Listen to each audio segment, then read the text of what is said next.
All praise is due to Allah, and may Allah's peace and blessings be on His last Prophet Muhammad sallallahu alayhi wa sallam, and on all those who follow the path of righteousness until the last day. When Islam came 1,400 years ago, it came at a time which was dubbed or entitled Jahiliyyah. Those who entered Islam left Jahiliyyah, and whenever people committed errors or expressed thoughts which were from the period prior to Islam or were not within the teachings of Islam, it was referred to as having returned to or being a part of Jahiliyyah. Jahiliyyah is translated as ignorance, from Jahl. But this is ignorance, not necessarily meaning that people were not literate. It is true that that society was basically an oral culture, so information was passed orally, but there were people who wrote. And it wasn't in reference to knowledge in terms of technology or what may be associated with civilization, because knowledge was available in the Arabian Peninsula, which led people to build societies like those that have left their remains till today in the southern part of Arabia as well as in the northern parts. The term Jahiliyyah was really used to express a state wherein people were not guided in their lives by revelation, that their day-to-day lives were governed by customs, rules, etc., which were of their own making, things which they had inherited from generations before. And what Islam brought was divine guidance for day-to-day living, as well as for organization of society, community, nation. When we look at the state of the Ummah, or the state of the Muslim world today, one can only conclude that to a large degree they are similar to the people or the state that people were in at the time when the revelation first came. We are back in a state of Jahiliyyah, a state of ignorance, where the vast majority of the Muslim world is not guided by divine revelation. The Qur'an and the Sunnah is not the guiding force in their lives. Their life patterns are based on customs, ideas of their own making, or things which they have inherited over the generations. Practices and customs which were absorbed from the nations among which Muslims lived, or next to which Muslims lived. So, for the most part, the Muslim world, being divorced from revelation, exists today in a state of what may be called 20th century Jahiliyyah. Now that Jahiliyyah may be related back to two sources. One I call traditionalism, and the other one which I call rationalism. These represent the two main headings for the trends of ignorance which exist in the Muslim world today. Traditionalism is expressed in the blind following practiced today by much of the Muslim world. Blind following which is fundamentally against the declaration of faith itself, wherein we say, وَنَشْهَدُ أَنَّ مُحَمَّدًا عَبْدُهُ وَرَسُولُهُ وَعَبْدُ اللَّهِ وَرَسُولُهُ. We bear witness that Muhammad sallallahu alayhi wasallam was the messenger of Allah, or is the slave of Allah and his messenger. This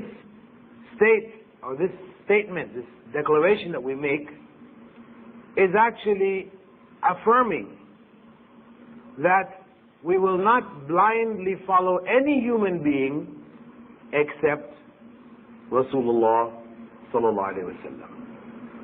He is the only human being who we will follow blindly.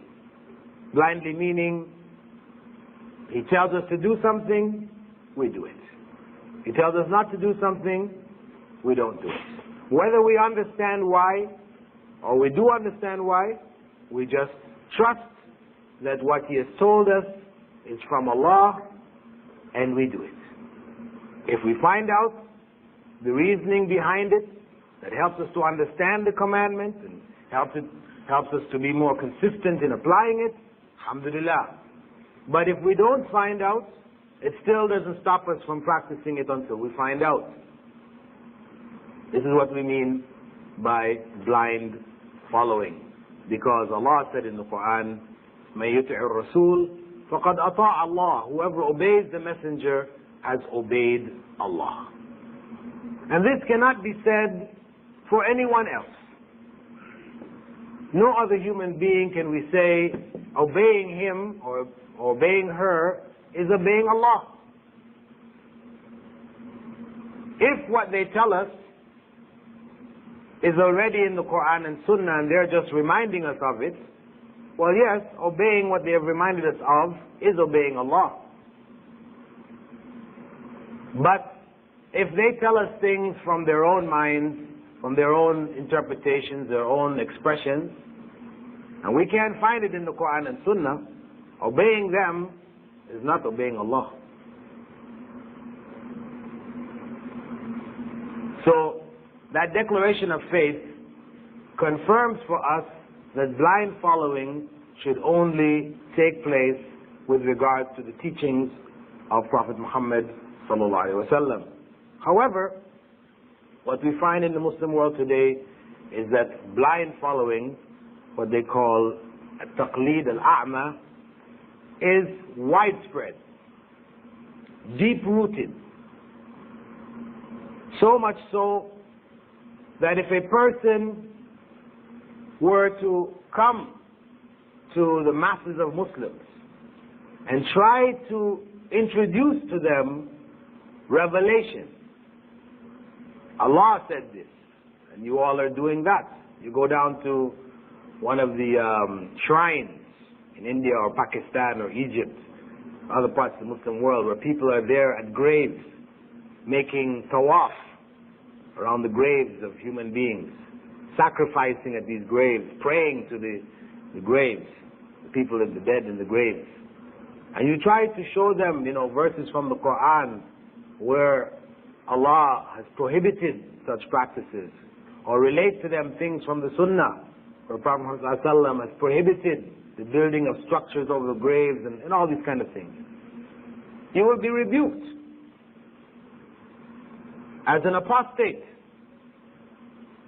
bringing a new religion which is not Islam.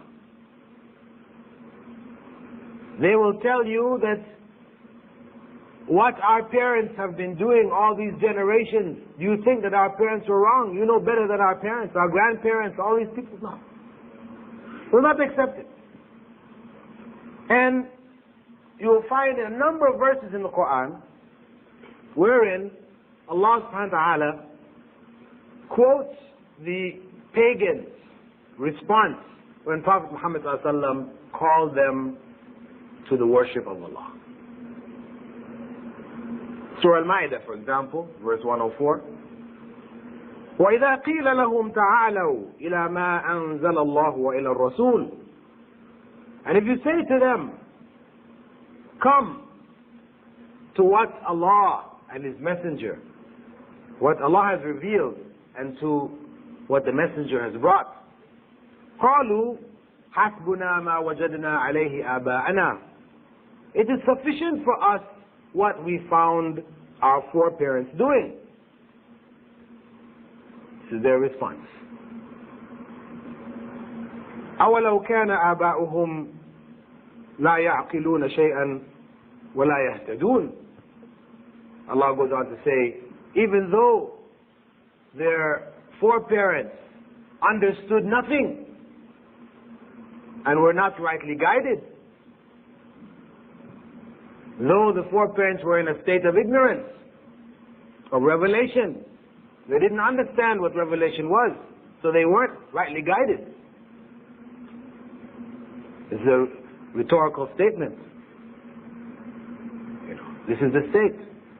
If we approach those people today, this is the same response.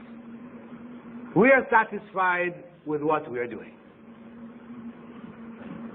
Of course, this is a problem that those involved in da'wah have to deal with, and proper methodology has to be developed to deal with these problems, how to reach these people. But what I'm speaking of right now is not necessarily the methodology of da'wah to them, but the state. What has brought them to that state? The state where they're repeating what the pagans 1,400 years ago said. They're in a state of ignorance like the pagans, involved in all forms of shirk, etc. And when we try to bring them the Qur'an and the Sunnah, their response is, حَسْبُنَا مَا وَجَدْنَا عَلَيْهِ آبَاءَنَا. It is enough for us what we found our foreparents doing. There are three main sources, as far as I can gather, which have led to this state of blind following. One source is the source of bid'ah, innovation, due to customs from, as I mentioned before, neighboring nations or non-Muslims in the middle of the Muslim nation, etc. Examples of this are like the birthday of the Prophet Muhammad ﷺ, celebration of his birthday, the building of structures over the graves, etc. This is what's found in non-Muslim cultures.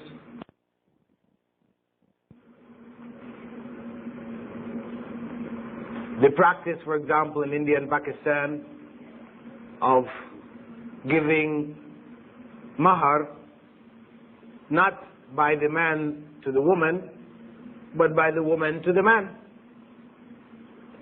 This is amongst the Hindus, this is their practice. This is why we read about bride burnings and all these type of things. When they don't get enough mahar, they set the woman on fire and go look for somebody else. These kinds of practices we can classify in general as bid'ah, innovations resulting from the customs of the neighboring non-Muslim peoples or nations. The second source, major source of blind following, is that of Sufism. Sufism, which is so widespread in the Muslim world that to not be a Sufi is to be strange, to not be connected with some tariqah or some peer or some sheikh or some, this is like unusual. In fact, the common people have a saying that if you don't have a sheikh, then your sheikh is shaitan. Right? If you don't have a spiritual guide, then shaitan is your guide. This is the common truism which is widespread amongst the masses of the people. And Sufism trains people in blind following. From its earliest days, when it took form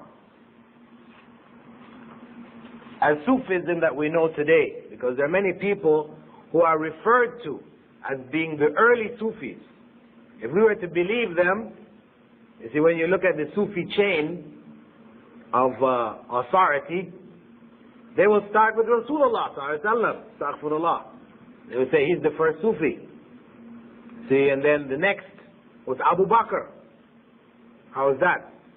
Well, you know, when Prophet Muhammad sallallahu alaihi wasallam was leaving Mecca, going to Medina, and he and Abu Bakr were in the cave, right? He revealed to Abu Bakr that special knowledge. And then so on and so on. They have a chain which will come down to their local sheikh, you know, where he has this special knowledge and authority, which is why you have to follow him. You become, as I mentioned in an earlier lecture, his murid. Murid being one who has submitted his will to the sheikh. So you'll find all kinds of prescriptions that the sheikhs will do to their followers, you know, to annihilate your ego. He said, this is what you have to do. You must annihilate your ego so that you can become one with Allah. You know, your self, your consciousness of self has to be removed. You know, so they will have you do all kinds of humiliating things. You know, and you read the books, you will find that they will tell their followers, for example, to go into town, you know, barefooted, with their sock tied on their head. You know, all kinds of weird things which will make you look so ridiculous in the society. Everybody will see you and laugh. You see, and by you walking in and being amongst people in this state where everybody's laughing at you, pointing at you, looking at you, you're a clown, you're an idiot. You see, in this way you can annihilate your ego. Right? This is what they prescribe for you, right? There's a variety of different, you know, different sheikhs have their different prescriptions. Or they will give you, you know, a series of dhikrs, right? You know, where you will have to be saying things thousands of times in the morning, in the afternoon, in the evening. I mean, your whole day is spent just, you know, doing some, what they call dhikr or the other, right? And their dhikrs, you know, can be either taking names of Allah and just repeating them time and time again, and they claim that this is what Rasulullah ﷺ did, which he never did.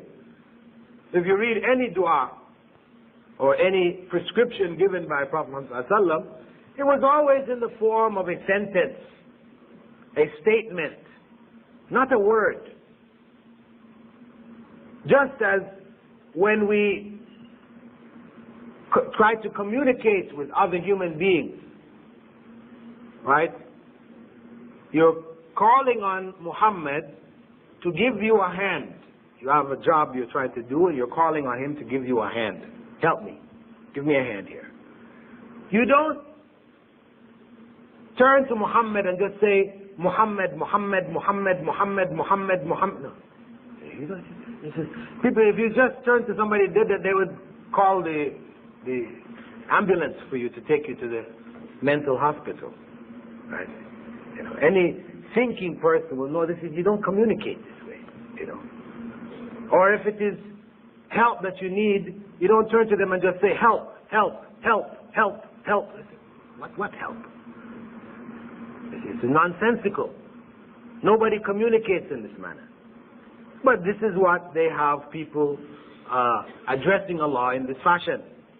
They will take the names of Allah, Al-Khaliq, Al-Raziq, Al-Rahman, Al-Rahim, and they will just take that name and say it over and over again. Al-Khaliq, Al-Khaliq, Al-Khaliq, Al-Khaliq, Al-Khaliq, Al-Khaliq, you know, like this. To the point where it even becomes unintelligible. If you actually listen to them, it's no longer, you question, are they really saying Al-Khaliq anymore? But this is what they have them doing, you know, day in, day out. Or they may take a piece of Allah's name. You know, the Naqshbandis, they like this one. You know, you start off with Allahu, and then they end up with just Hu. And you hear them in their zikr circles, they sound like wild animals. Hoo, hoo, hoo, hoo, hoo, hoo, hoo. Really? You think it's a bunch of, you know, dogs howling at the moon, you know, in their sessions. And they believe that they're pleasing Allah in this way and addressing Allah in this fashion. So on one hand, you know, they involve them in nonsensical absurdities, them thinking that they're worshipping Allah in a way which is totally unacceptable to Allah. And on the other hand, these peers and sheikhs, etc., many of them, because human beings are such that whenever people submit themselves to you totally, very few human beings can escape the whisper of shaitan to abuse. This is why you find abuse in the society, where people who are Cub Scout leaders, you know, church elders who deal with young children, they end up abusing children. These children are put in their hands and they're totally submitted to this person. And people like Jim Jones, for example, you know, back in 1979, he took 900 of his followers down to Guyana and they committed suicide down there. They believed that he was God. And he did, when some of the people who escaped didn't die, you know, or remained in America, and they realized really, you know, what had happened, then they started to relate to the public what was going on inside of the organization. And it was no end of corruption. The individual was having relations with little children, with males, with females, on drugs and all kinds of stuff, just really out there. Same thing when you go and look at this David Quraish, you know, in the Waco incident there in the States a few years back. You know, he had his followers believing that he was God. He was Jesus Christ, returned. Right? God, in other words. And he was doing the same thing. Abusing. Sexually abusing these people. They'll accept anything. Because they believe you're God. And Sun Myung Moon, the founder of the Moonies, same story. And all these different groups, you go into them, you find this is amongst the non-Muslims. And in the Sufi cults, you know, the Hindus, of course, well known. Rajneesh and all these others, they're well known for their, I mean, they made no bones about it. You know, Rajneesh was known as the love guru. Right? His thing, he was the love guru. He made no bones about it. You know, that before you had to rise spiritually, you had to fulfill all of your sexual desires. So they used to just go at each other. And after that, then you could start to grow spiritual. This was his teaching. So very gross, very open. Now, the Sufi groups, you find the same things happening. These peers and sheikhs, etc., because their followers are in this state of believing. When you read the stories, I mean, historical records of what went on in many of these tariqas over the years, you would be shocked, at what these individuals were doing to their followers, etc. Because they were telling the followers, listen, if you see the sheikh or his deputies doing anything which appears to you to be wrong, don't judge it. You cannot judge it. You have not reached the spiritual plane to be able to understand what is behind it. Just as Khidr and Musa, Musa alayhi salam and Khidr, who a number of scholars consider to have been a prophet, a lot of the evidence points towards him actually having been a prophet. Khidr did certain things which Musa didn't understand. May God's peace and blessing be upon them. And then Al-Khidr, or Khadir is the actual proper pronunciation of his name, explained to Prophet Musa alayhi salam what was behind what he did. He killed a boy. Of course, this is gross. Murder. He broke the boat. And then he explained. Okay, so they say it's like this. See, Al-Khidr or Al-Khadir is that Sufi sheikh. And they teach that he's still alive and around. That he sits with their sheikhs and guides them and all this kind of stuff. They'll claim this. He is an ever-living being. They equate him to Melchizedek of the Christians. If you read in their writings, they claim he's still alive, walking around on the earth today. He's a special guide for the super sheikhs, And they give the same kind of relationship between themselves and their followers as Prophet Musa had with Khadir. Which of course is false. It's false. So when their sheikh is drinking alcohol, they will tell him, no, this is not alcohol. It may appear to you to be alcohol. Yes, he took a bottle of Johnny Walker and he's pouring it in his glass. You can see this, You even went with him and he bought it from the store. And he's pouring it in his glass and he's drinking it. And they're telling you, no, this wasn't, it just appears that way to you. But actually, this is, spirits from paradise. This is not the normal spirit that, They give you some story. And the followers accept this. And they are abused.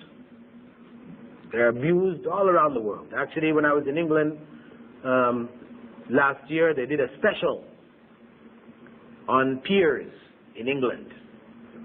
Peers, this is the Pakistani name for the sheikh, the Sufi sheikh. And they had this particular peer who had molested a number of young girls. And this reporter, who was following the case, she did the interviews with them and what he did and all these different types of things. Right? And what they did was, one of the girls, they had her put a camera in her bag. And she went back to his home. Now, this is some years later. Right? He had molested her when she was younger. She's now older. She's maybe late teens or early 20s. He had molested her when she was about 13 or 14. And she came back with this camera in her bag to visit him. And of course, she talked to him. He remembered. And she came asking him for some kind of guidance. And he was telling her that, yes, he'll give her the guidance, but first she has to come and hug him, and she has to to wash. This is right on television, national television. She has to wash his penis. And on, and on. All of this on record.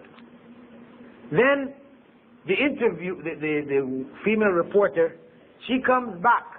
She has this record, this information, and she comes back to visit the man.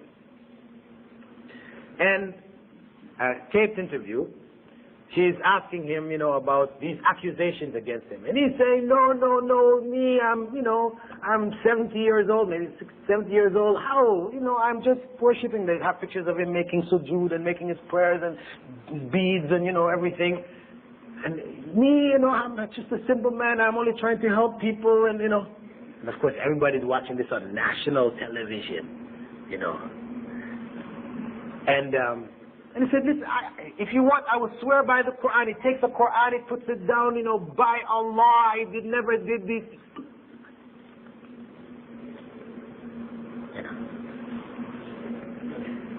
This is the state of the Ummah today,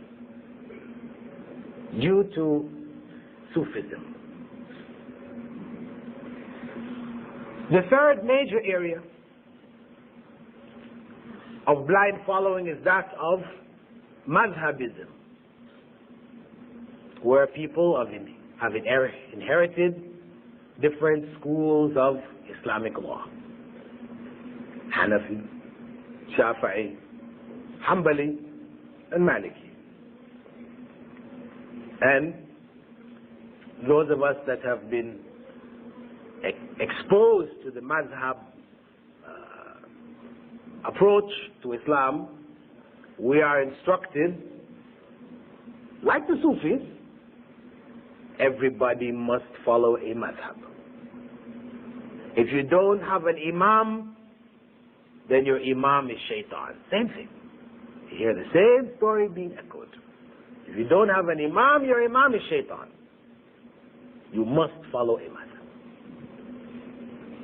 Now all of the madhabs are correct. They're all correct. You must follow one of them. Of course, depending on the circle you're in, I know when I was informed that, after being informed that I must follow a madhab, I could follow anyone, technically speaking, I could follow anyone. I was then informed, however, most Muslims are Hanafis. Most Muslims are Hanafis. Furthermore, the Imam of the Hanafis was Imam Azam, called Al-Imam Al-A'zam, the greatest of the Imams. See? So the scale is weighed, for the Hanafi. So in my early stages of Islam, I became a Hanafi. After having been indoctrinated, I came home, I told my wife, listen, we are Hanafis.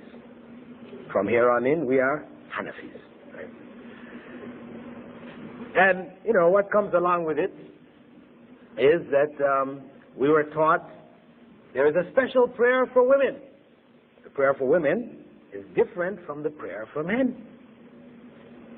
So when I had, gone out in search of knowledge and I studied, I learned the prayer for women. I mean, it is a set of acrobatics, right? The average person, you just can't do it. If you see what the Hanafi woman, how she prays, right?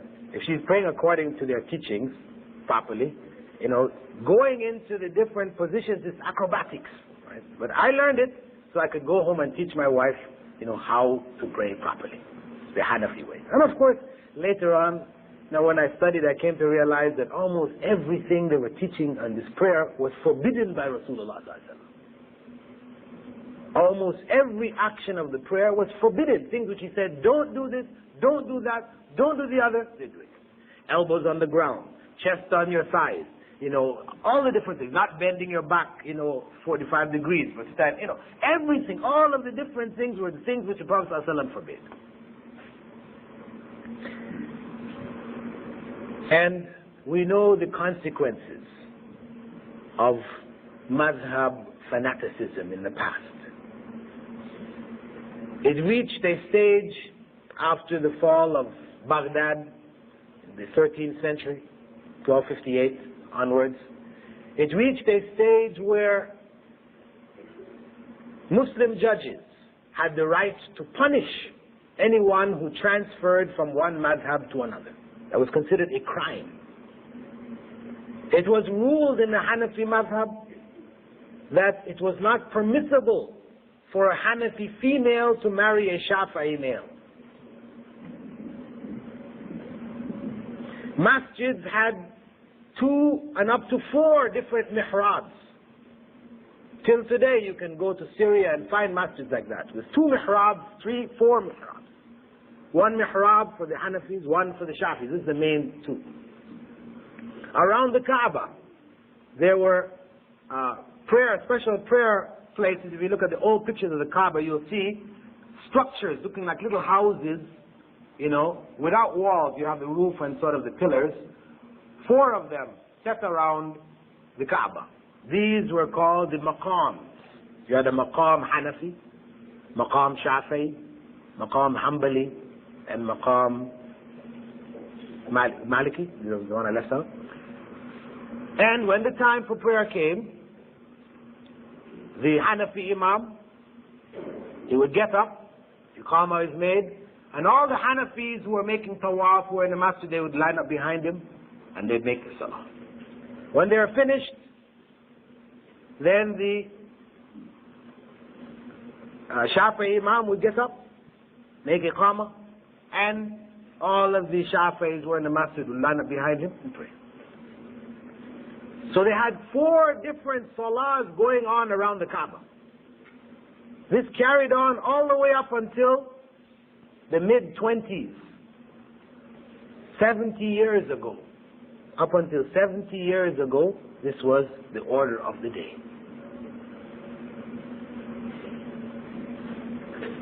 And though things have settled down, nobody's saying today that, you know, Hanafis, women can't marry Shafi'is.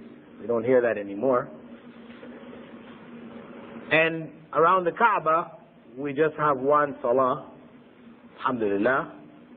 But still, in the minds of many people, the issues of madhab, most people, issues of madhab is still very deeply rooted. Deeply rooted. And the approach to the madhabs, which says in fact that all of the madhabs are correct, puts the Muslim in a state like the Christian, in that he or she has to turn off their intelligence, their intellect, and just accept something blindly. As the Christian is obliged to accept that 1 plus 1 plus 1 equals 1. You know, this is something you have to turn your intellect off. Your mind, everything you've been raised with tells you 1 plus 1 plus 1 equals 3. But for you to be a true Christian, you must accept that 1 plus 1 plus 1 equals 1. 3 gods in 1. Similarly, for the Muslim, following the madhab, he or she must also accept that something can be right and wrong at the same time. A person can be in wudu and out of wudu at the same time. Meaning, which we talked about earlier, according to Hanafi school, if you touch a woman accidentally, it doesn't break your wudu. According to Shafi'i school, if you touch a woman accidentally, it breaks your wudu. So, if both are correct, then it means that you can be in wudu and out of wudu at the same time, which is something against the intellect. Because either you have wudu or you don't have wudu. You cannot have it and not have it at the same time. These 2 things are opposites which don't, cannot coincide. They cannot exist in one state. So for the blind follower of the madhab, he or she is obliged to turn off their intellect and accept this.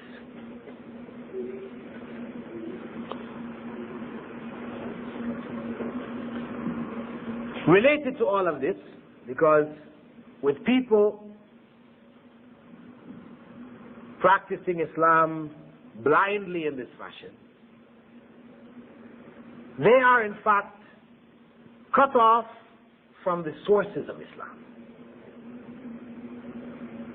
To be in the state, you have to be cut off from the sources of Islam, from the Qur'an and from the Sunnah. You cannot read the Sunnah, you cannot understand it. Don't read the books of Hadith. That's what you'll be told. Like Catholics, they're told by their church leaders, don't read the Bible.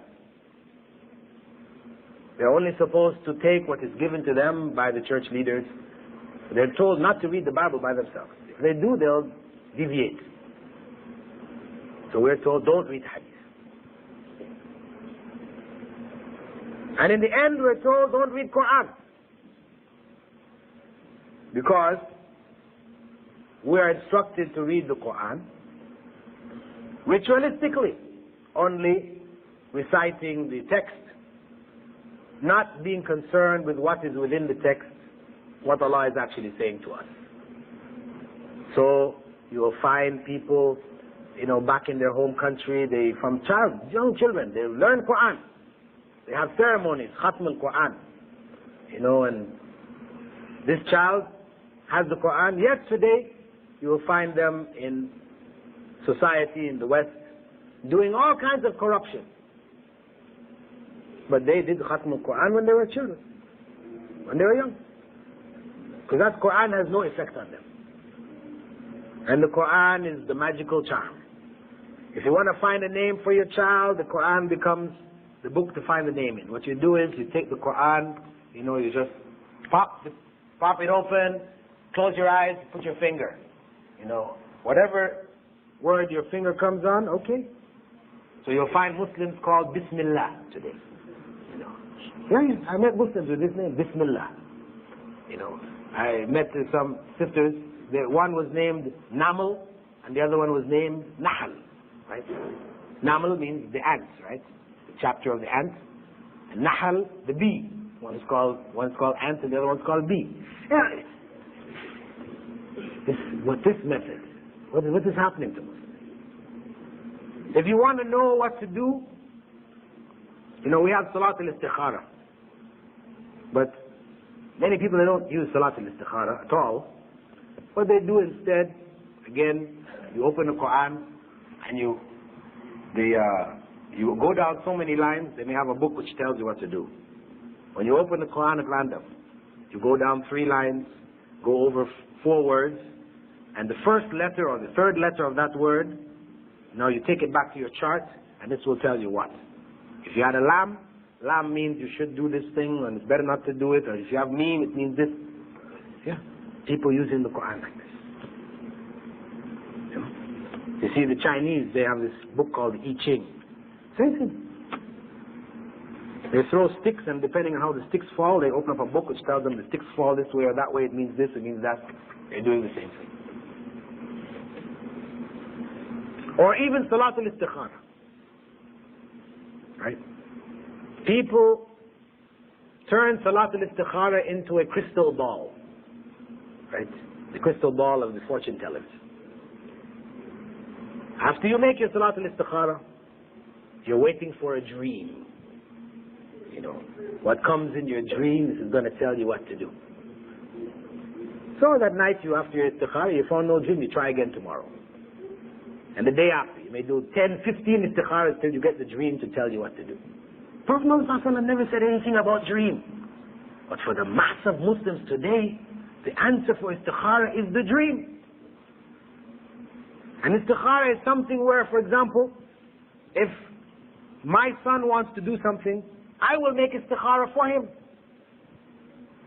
Or I may ask some person I consider to be a holy person, can you make Istikhara for my son, please?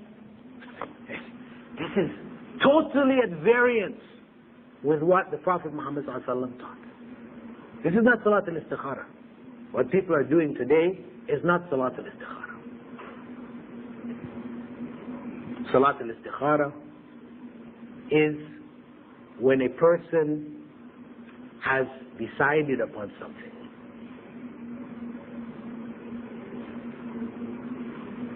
In your heart, you have decided you want to do this particular thing.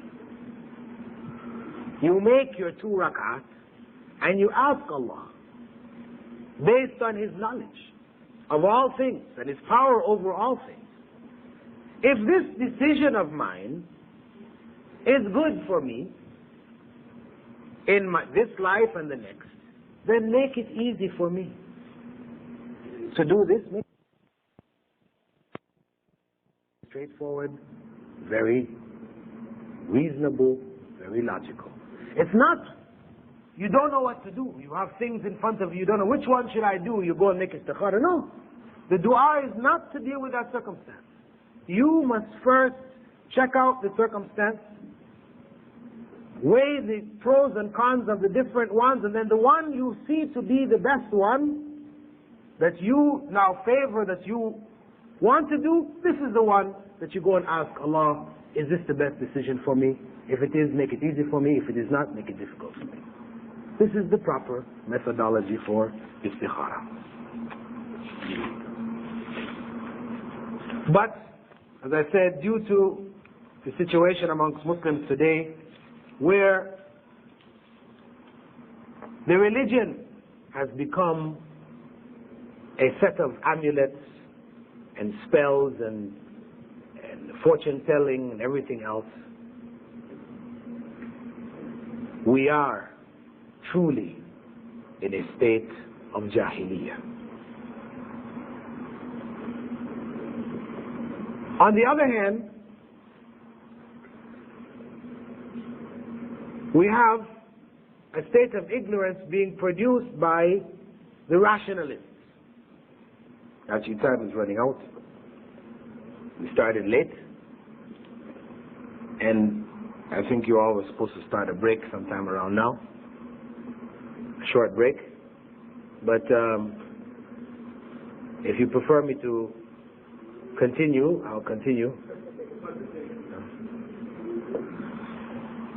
Regarding rationalism, wherein the human intellect is given precedence over revelation. This is the essence of the rationalist approach. Human intellect given precedence over revelation. You have under that modernism, the modernist movement, where people have sought to reinterpret Islam, to make it acceptable to 20th century thought. You find a number of individuals, whether it is Muhammad Abdu or this Sir Ahmed Khan, or in all the various countries, I'm sure we have them here in Toronto, all around the Muslim world, you have individuals who will be standing up and making statements or writing books or whatever, denying certain Islamic principles that have been known through the centuries, well known in Sharia, denying them or reinterpreting them in such a way as to cancel their effect. A favorite area that is usually tackled is the area of polygamy. You'll find a number of people writing, saying that really the recommendation is for one. Really the Qur'an is saying a man should only marry one. Because Allah says you cannot be equal or just between them, no matter how hard you try. And when He said that you may marry 2, 3, or 4, as long as you're just, this was just like a tease. If you could be just, okay, but you can't be just, so it's not okay. Or, as we find in the interpretations of Yusuf Ali, in his footnotes of the Qur'an, his translation, him telling us that interest, this modern banking institution of the 20th century, this is not the interest of the time of Prophet Muhammad ﷺ. It's different. It's not the same. This is a product of modern day banking. It's another situation altogether. So it's permissible. This is what he's telling you. It is permissible to take and deal in interest. Interest, which is a major sin among the kaba'ir, about which Prophet Muhammad ﷺ said, it has 30 branches, the simplest of which is equivalent to a man having sexual relations with his mother. 70 branches? Possibly. 70? Thank you. 70 branches? Something that is expressed in such, powerful terms. This man is coming and saying is permissible. In the Qur'an itself.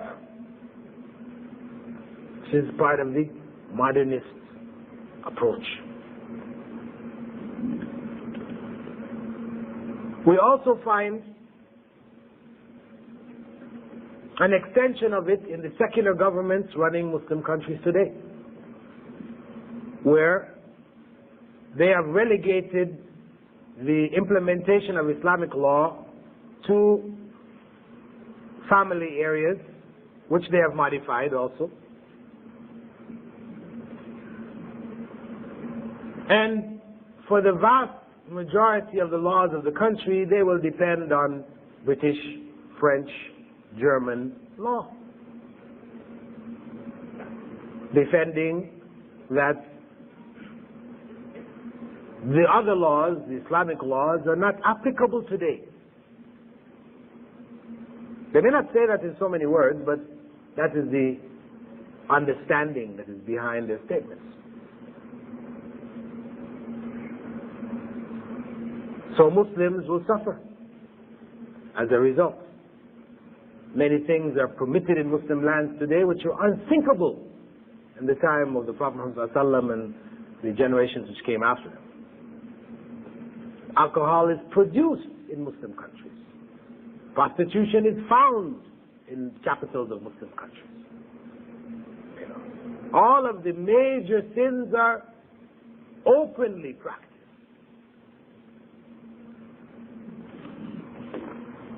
The third group of modernists or rationalists are those who may be termed the extremists or the terrorists.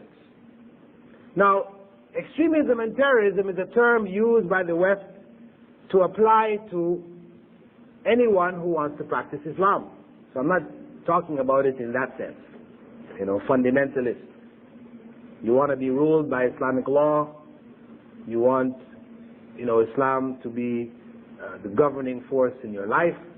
Then you are a fundamentalist, terrorist, extremist. Not that. This is a misnomer, obviously incorrect. Because from that point of view, every single Muslim would be a fundamentalist terrorist.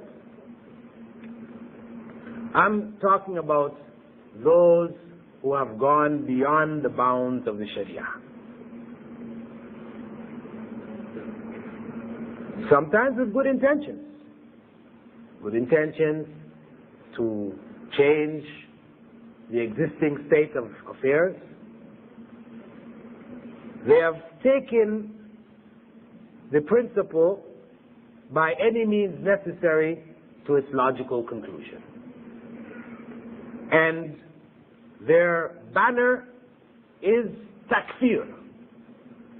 Not takbir, but takfir. Takbir, means Allahu Akbar. And takfir means you are a kafir. Calling everybody left and right kafirs. This is takfir. This is the banner. They freely apply this to Muslims. And in the end, it justifies them killing Muslims from all walks of life today in the name of Islamic revolution or Islamic change. You will find them in the West saying, we are in Darul Harb. We are in a state of war. And in Dar al-Harb, anything is permissible. So it's okay to take interest. And you have some of them will go as far as to say it's okay to take right-hand possessions.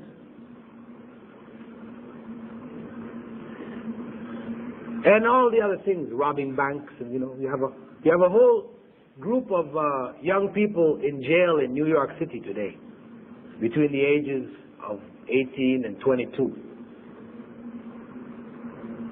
who were given a fatwa by a well-known sheikh who is now in jail, given a fatwa that it is permissible to rob banks in America and use it for Islamic causes. So these young guys, because of course Muslims in America are struggling in the inner cities, big cities, to try to raise money to build a mosque is very difficult. Land is expensive. Right? The shortcut. We have the fatwa. So they did a string of robberies from Connecticut all the way down to Florida. They hit about 14 or 15 banks. And they turned the money over, to the individuals, But, of course, somewhere along the line, one of them is caught. He spills the beans on the rest of them. And now you have young brothers. Some of them were in college. Some of them just married. They're now in jail for 45 years. 45 years.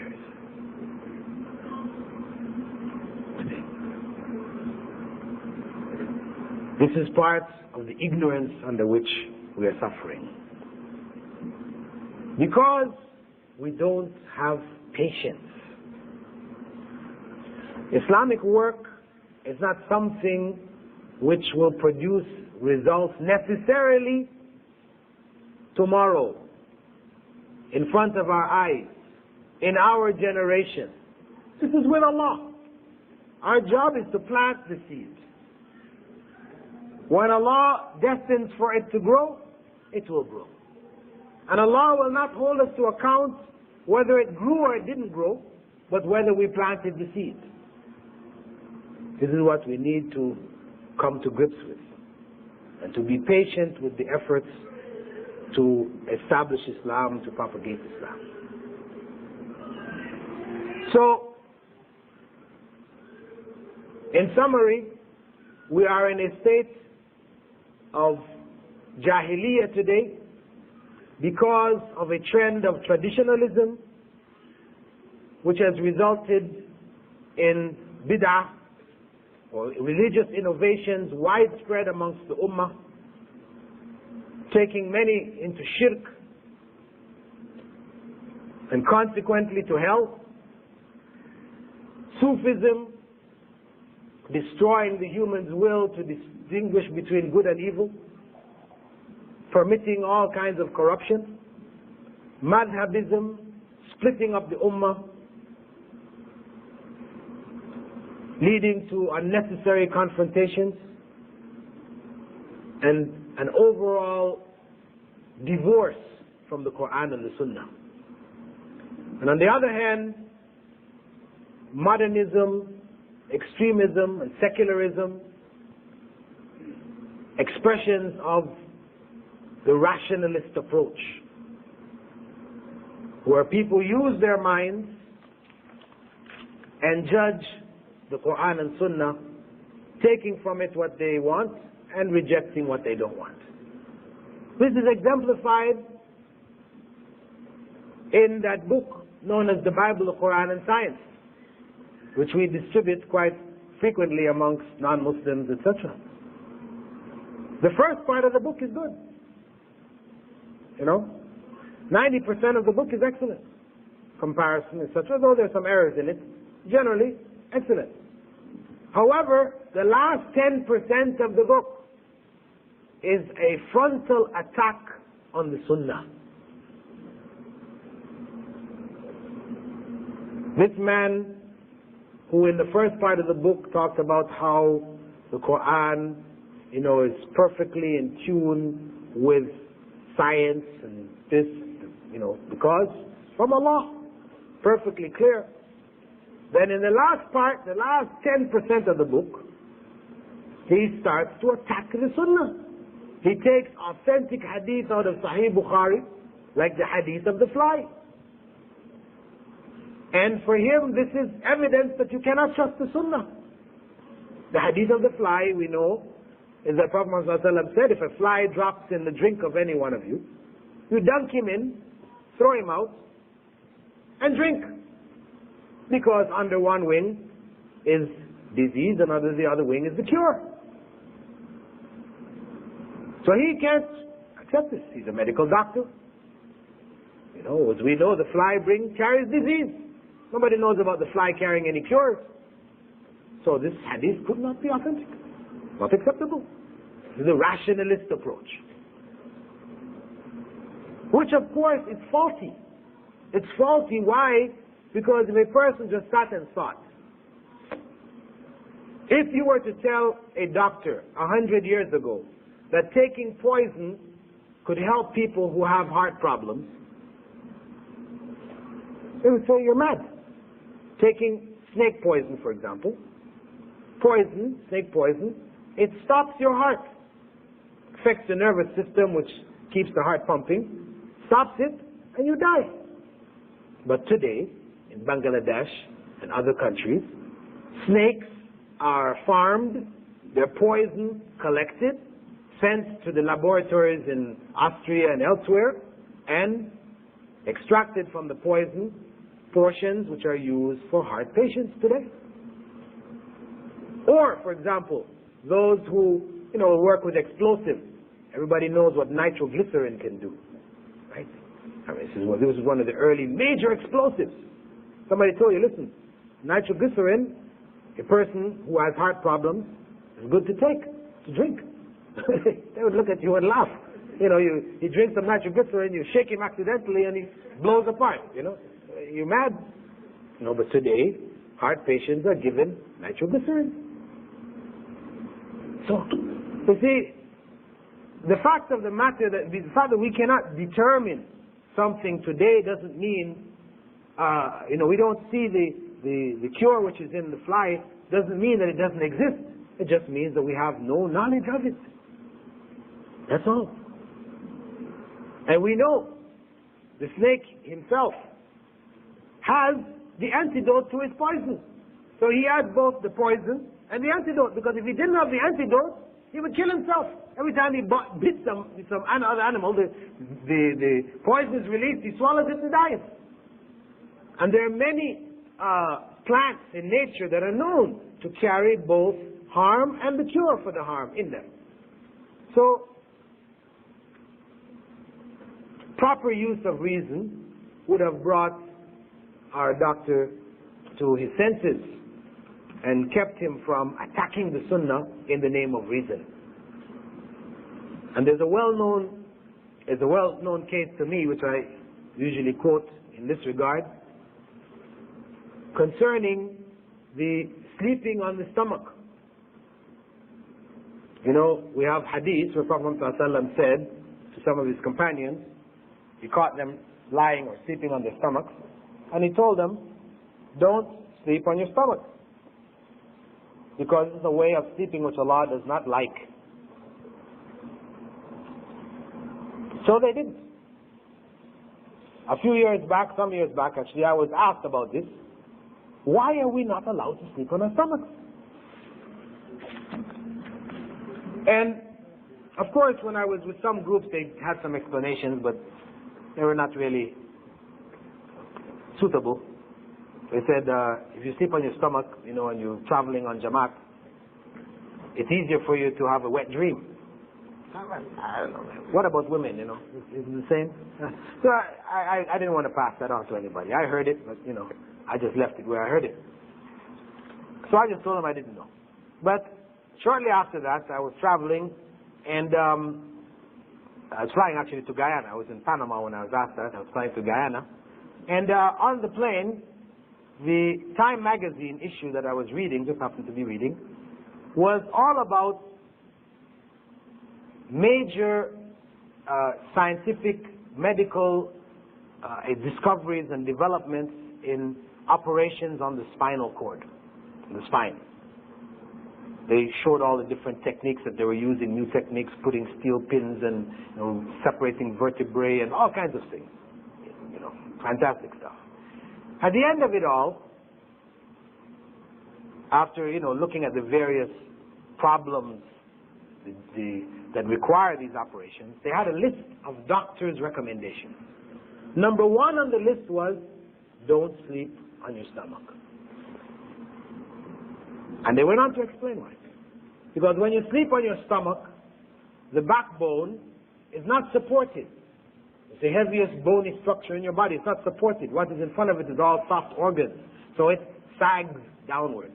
This is the major cause of curvature of the spine. People, you see old people who walk around with their backs, their curved backs in old age. They can't stand straight anymore. This is the major cause. Sway back. This is the major cause of it. Sleeping. So they recommended you sleep on your side, and they even added with your knees bent, which is what the Prophet ﷺ himself did. He told us not to sleep on our stomach. They said on your back or on your side, but not on your stomach. So the Muslim Ummah that followed this guidance for the last 1,400 years were spared this. Furthermore, about 4 years ago, researchers in England, doing a study of the causes, looking for the cause for a particular medical problem known as cot death or SDS, sudden death syndrome, where young babies, 2 years old, 3 years old, they're put to sleep and they just die in their sleep. For no apparent causes. What they did was they did interviews with all of the parents, or many of the parents, huge number of the parents who had children that died from cot death, and they gathered data around the children, meaning what was the temperature of the room that children were put in, were they covered in the covers, what was the type of mattress they were on, all the different information. They gathered up all the information, they put it into the computer to try to find what is the common factor shared by all these. And the common factor they found was they were put to sleep on their stomachs. And so they made a big thing, front page news. Doctors advising mothers to not put your children to sleep on their stomachs. So this had become common practice. Nurses, they'll say, put the child on the stomach. If he has, upset stomach, put him to sleep on the stomach. It's one thing to let them lie temporarily, but it's another thing to put them to sleep on the stomach. Because as the researchers found, as I said, this was a major factor behind cot death. And in the end, we have a very famous hadith found in Sahih hadith found in Abu Dawood from Ali radiallahu anhu, who said, لو كان الدين بالرأي لكان أسفل الخف أولى بالمسح من أعلاه وقد رأيت رسول الله صلى الله عليه وسلم يمسح على ظاهر خفيه. If the religion was based on reason, purely rational understanding, logic, then wiping the bottom of the sock should more properly be done than the top. This is reason, logic. Why? Because if we're making wudu, what are we doing? We're washing our body parts. These are the parts exposed. Your arms, your face, feet. You wash them. You're cleaning them. There's a cleaning process happening there. So, when you take off your shoes and you walk around, what part of your sock is getting dirty? The bottom. So now when it comes to make wudu and you're going to wipe, logically, you should wipe the bottom. But he said, وَقَدْ رَأَيْتُ رَسُولَ اللَّهِ, but I saw the Messenger of Allah wipe the top and not the bottom. So he was relating to us something that we have to keep in mind. That yes, we have reason, we have logic. There is reason, logic in religion. But it is not for us to use reason and logic where the Prophet Muhammad ﷺ has said this, finish. We submit. He wiped the tops, we wipe the tops. Nobody can come to us after and say, but it is more logical to wipe the bottom. No. More logical to you, and perhaps if I listen long enough it might be logical to me, but Rasulullah ﷺ wiped the tops and that's what I'm following. This should be our approach. That revelation is given precedence over reason. Not that we just cancel reason, we try to understand, etc., but if we don't understand, in the end we go with the revelation. In closing, having identified this major problem, we have to ask, what is the solution? Because it's nice to know the problem and to be able to analyze it, but then we need to know, how do we solve it? How do we resolve it? How do we correct it? And as the problem is simple, that people are not guided by revelation, the solution is simple. People have to be guided by revelation. Meaning that our focus should be on education. That this situation in the Muslim world is not going to change until we educate Muslims correctly. The situation is not going to change by just, I know somebody said, no, if we get the Khalifa, this is the solution, getting the Khalifa. No. If we knock off this leader and we put in a righteous leader, this is going to make the change. No. Because if the people, that's what they tried to do in Trinidad. You all remember Yasin and the brothers? Coup d'etat approach to revolution. If they came into power and the masses of the people don't want Islam, or they're totally ignorant of Islam, they're practicing Islam or whatever else, do you think that you can impose and force them? No. This is why the prophetic way was building the foundation. You educate sufficient numbers of the masses, then they will determine the leadership. Because that is a hadith that the Prophet ﷺ had mentioned too, that you get the leaders you deserve, something to that effect. It's the people ultimately who determine their leaders. If they're ignorant, they get ignorant leaders, and ignorance prevails.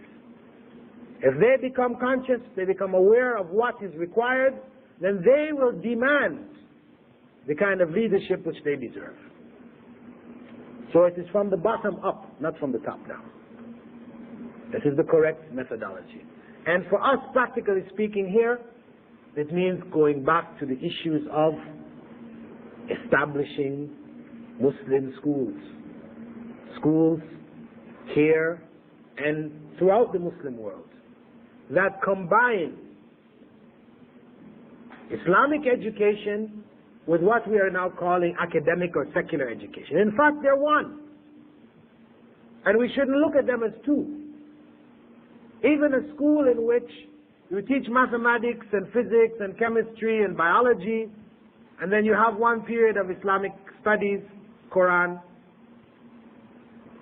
This is not the solution, because that approach puts in the mind of the student a dichotomy, a state of schizophrenia. There is religion, and then there is life. Your day-to-day life, you have to deal with these academics to deal with your day-to-day life. And then there's religion, another thing. They're two separate entities. It should not be. When you're teaching science, or you're teaching English, or you're teaching mathematics, it should be taught by Muslims and taught from an Islamic perspective. I know people might say, well, how can you teach mathematics from an Islamic perspective? You know, the basic principles of mathematics, the timetables, algebra and all this, how do you teach that from an Islamic perspective? Well, one, you can let the children understand, young people understand, that Muslims played a major role in the development of mathematics. Wherever there are terms which their origin is in Arabic from Muslim scholars, etc., you inform them. So they are aware that there is no separation. These Muslims who produce these things. Furthermore, there are many mathematical issues that can be found in the Qur'an, can be found in the Sunnah, etc. This can be introduced in the course of the lessons. So the students are learning something of the deen. Well, it's not really teaching deen, but you're showing them the relationship.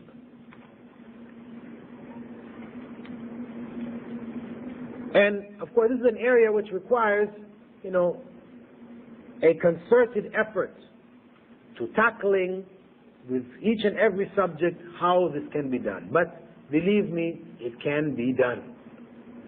The Muslim scholars of the past, who were specialists in optics and astronomy and algebra and physics, they were also scholars of fiqh and hadith, etc., etc.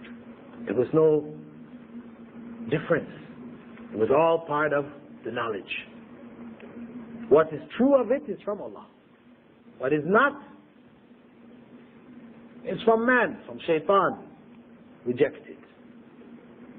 So we require today a new approach to education, whereby our goal is to produce Muslim graduates who recognize their obligation to the Muslim community, not feeling themselves independent, that I can do with this knowledge as I please, anything, it's my life, I can do it as I please, but that it is by Allah's destiny and the efforts of my community that I am here. They sacrificed for me to be here, and I owe it to them to give back from what I have learned in their service. So whatever field I'm in, I serve the Muslim community, I strive to use that for the benefit of the Muslim community, and I contribute some of my time, if I'm a doctor or a lawyer, whatever, free services to those amongst the community who cannot afford. It's my sadaqah. In my field, my specialty, I provide these services to the community. This is what we need to build and to change the future. أقول قولي هذا واستغفر الله لي ولكم ولسائر المسلمين من كل ذنب فاستغفروه إنه هو الغفور الرحيم. We'll leave situation for questions. 11 to 12 question session. Can you go to 12 to 12? Yeah, we've rolled straight into the second session, which was question and answers anyway. So we'll just proceed on. We're going into now question and answers. Yeah. If you live in a Jahiliyyah home where your parents and relatives practice traditionalism and rationalism, and they forget the Sunnah, what do you do to practice Islam while they influence you more than you influence them? Well, if one is too young to be on one's own, then obviously you have no choice but to live with your parents, continue to live with your parents.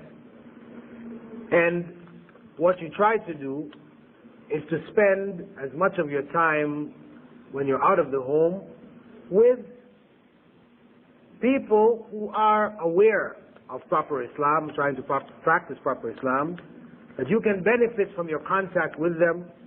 You can attend lectures, read books, listen to tapes, discuss. You have as much interaction and contact with those who can help to guide you and keep you on the correct path. It's a struggle in that circumstance, but of course one has to be patient. And perhaps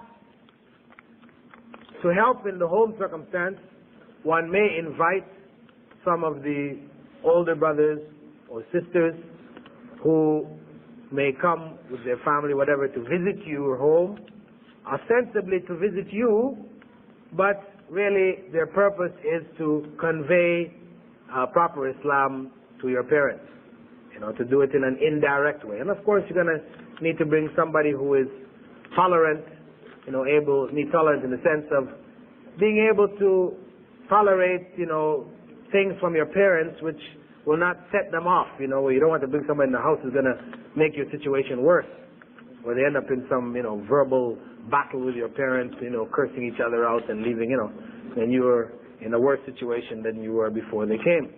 So somebody who is able to hold his or her temper and patiently deal with older people, you may do this to help affect your parents, whilst you, through your contacts, can try to maintain your own spiritual development, as our friends play a major role in our own Islamic development.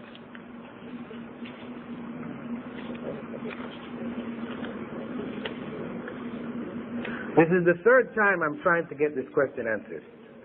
I guess I didn't run across it the first and second time. Sorry about that. My question is it permissible for women to wear pants under the dress or skirt? Yes, it is permissible.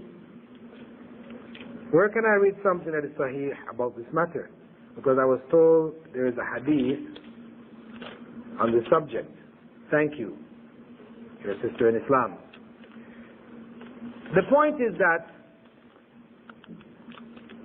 if somebody were to ask you, is it permissible for a woman to wear a t-shirt under her blouse? Leave out the skirt under your pants, pants under your skirt. What about a t-shirt under your blouse? Or a scarf under your head, under your khimar, or something or a bow in your hair? You see, the thing is that these are not religious acts. Keep in mind the basic principle in how to deal with actions and things in Islam. The principle goes like this. All acts of worship are haram unless there is a specific statement of Rasulullah ﷺ to say, do it. This is one principle. All acts of worship are haram, except if there is evidence from the Sunnah, direct evidence to do it. All acts, foods, etc., which are from our day-to-day lives, which have nothing to do with religious acts, etc., are all halal, except if there is a specific hadith which comes to forbid it. So you don't have to go looking for a hadith which says you can wear pants under your skirt or a t-shirt under your blouse. Anyone who says you cannot, they're the one who has to produce the prohibition for you to do so. This is the point. So as long as what you're doing doesn't fall under any of the clear forbidden, like Prophet ﷺ said that Allah curses the women who imitate men and the men who imitate women, right? Women who imitate men, men who imitate women. This is talking about those who either imitate women in their mannerisms.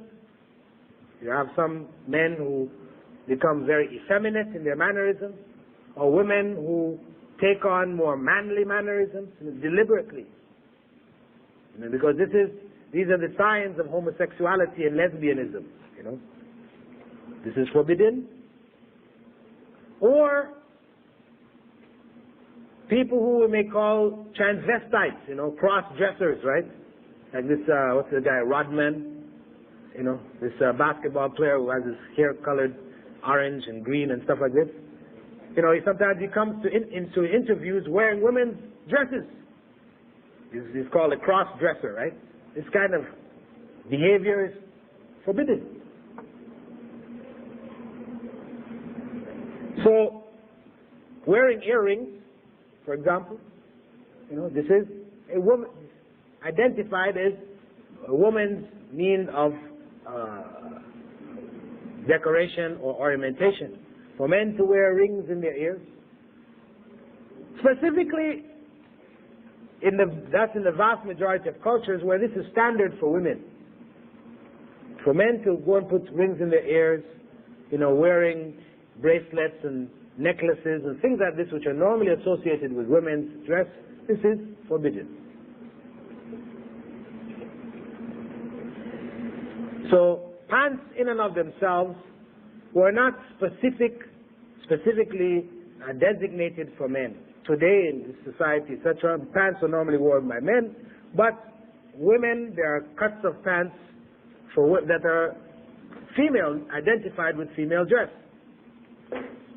So it is not a requirement on a woman to go and seek a hadith to prove the permissibility of wearing pants under their skirts or t-shirts under their blouses, but for those who prohibit it, it is on them to prove it.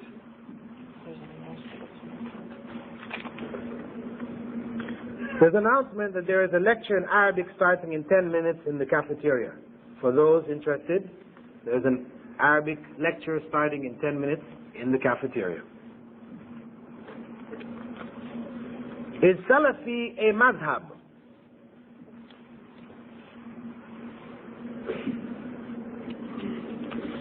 Madhab means a way of thought,